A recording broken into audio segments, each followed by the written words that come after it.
So can you guess the type of music you just heard? Well, it's called Qawwali, and Amir Khusro is the one who popularized this form of Sufi devotional singing, which is called Qawwali. Even here in this picture, this painting, you can see Qawwali taking place in Awadh district of Lucknow. So you can see how people are enjoying Qawwali. And in fact, Qawwali is still enjoyed in present day in several dargahs across India. So who is this Amir Khusro who popularized this type of music? Well, Amir Khusro was a Sufi poet and a singer and a musician. Here he can be seen along with his teacher Nizamuddin Aulia. And can you see in this picture the type of musical instrument that he is holding?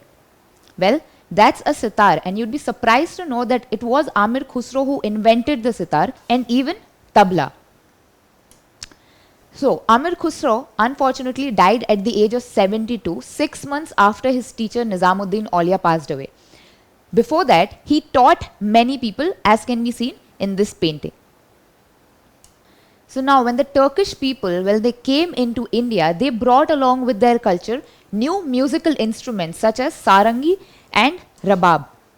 And using such instruments brought in by foreigners combined with the Indian musical instruments, we were able to create or compose ragas during this medieval time period. So both foreign instruments and Indian instruments were used in composing ragas. Now, even Mughal and Sultanate rulers loved music and dance, as can be seen from both of these paintings here. Both of these rulers can be very clearly seen enjoying dance and music, and you can also see musical instruments in both of these paintings.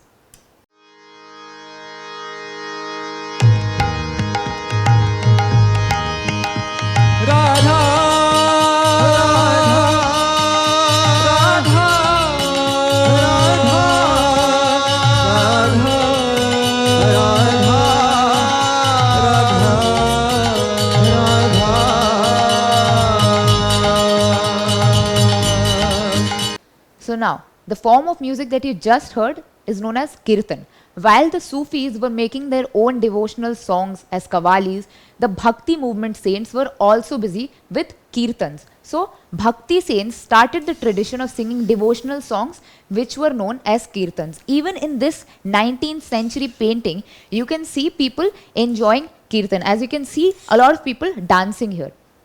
This tradition of Kirtan is also present in modern day India, and also, as you saw in the video, foreigners enjoy Kirtan as well. So this was one of the influence of the Bhakti and the Sufi movement on contemporary society. Now, from all of these pictures, you can see how in temples, gurudwaras and masjids, music plays an important role. Another important thing that happened with the coming in of Sufi and Bhakti movement was that these movements helped in removing social barriers like the caste discrimination. The caste system was prevalent in the society at this point of time, in which the Brahmin and the Kshatriyas, or the upper caste people, the rich people, they were able to exploit the poor people or the lower caste people. So when the Sufi movement and the Bhakti movements came in, they said that we are all equal in the eyes of God, and so they were able to help in ending this caste discrimination. Other than that, we also saw how Bhakti saints like Basava were against gender discrimination. So they said that women or men are also equal in the eyes of God.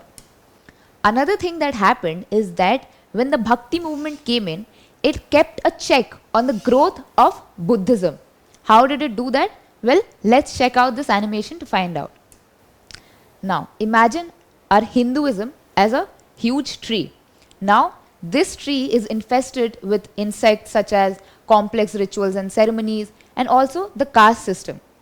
Now, a new religion called Buddhism emerges out of Hinduism, and a lot of people are attracted towards its teachings because it is still new and is still free of these insects. What happens later? Later on, what happens is that In Buddhism too, there are now complex rituals and ceremonies, and they also use the upper caste language, Sanskrit. So it's now also infested with insects. So what happens after this is that a lot of people stop following Buddhism. Then the Bhakti movement comes in, and there are several reforms in Hinduism, following which a lot of people come back to Hinduism, and our tree of Hinduism is also better now. Another influence would be that both the movements focus on equality and love. So they improved the social relations between many religious groups which were earlier hostile to each other. So the Muslim people, the Turkish people that came in, so there were Muslim people, now there were already Indians, there were already Hindu people in India, right? So a lot of clashes used to take place between Hindus and Muslims, and even people of other religions that were there at that point of time. But when the Bhakti movement and the Sufi movement came in, they only spoke about equality and love, and so these issues were resolved and people started tolerating each other's religions and living with each other peacefully. Now these movements also enriched our literature. In fact, in these pictures you can see books which are in fact compilations of verses or dohas written by Kabir, who was a saint at that point of time. So as we've already seen that these Bhakti and Sufi saints, they used the regional languages, so the local languages. So because of all of these reasons, great works of regional literature were produced, which enriched these languages. One of these examples is the Bhakti saint Gyaneshwar, who wrote a commentary on the Bhagavad Gita called Dhyaneshwari, which was in Marathi. So because of this, Marathi people were also now able to understand the Bhagavad Gita better. Apart from all of this, Amir Khusro, about whom we just learned, he also created a new style of Persian language called Sabak-i-Hindi, which means style of India. So he mixed Persian with Hindi and created a brand new language. Now let's listen to one of the kalams of Amir Khusro. जिसकी चुंदरी रंग दी धान धानुष के भाग काप तिलक सब चीर नैना मिलाए खुसरो निजाम के बल बल जाए Khusro. Now, do you recognize this language? Actually, it's Urdu for thank you. Now, do you know that Urdu means camp? And it was the official language of India during the Mughal rule. However, when the Britishers came in, they chose Urdu to be their official language. So, how did Urdu come to be their official language? That is so because in army camps, there were few soldiers speaking in Persian, whereas there were also other soldiers speaking in regional languages of India. So when these languages mixed with Persian, this gave rise to a new distinguished language known as Urdu. That's why it got the name Urdu, meaning camp. After a point of time, it gradually became popular in towns and cities, and even Kabir Das, who was a very famous Bhakti saint, wrote verses mixed with Bhojpuri and Urdu. After a point of time, it became the official language of India during the British Raj. So that is the history of Urdu. So you can see how a new language was born because of intermixing of two completely different communities, the Persians with the Indians.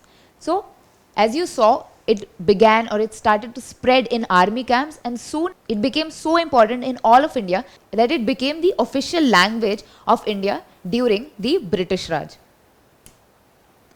So as we saw how the Bhakti movement and the Sufi movements were both movements which began with a religious aspect. With their literature and their devotional songs, they were also able to help the society and bring a change in the society in a positive way. Don't forget to subscribe to our channel and hit the bell icon. You can also register for free on DeltaStep.com or download the DeltaStep app and get easy access to more than 5,000 amazing videos as per your school syllabus. Master each topic with our adaptive practice technology. Get million-plus questions with step-by-step solutions and unlimited mock tests. Get all your doubts resolved instantly. Learn via games and get a chance to win amazing prizes like PlayStations and iPads. So, at DeltaStep, learning is not just fun and easy, it's rewarding too. So, register for free now.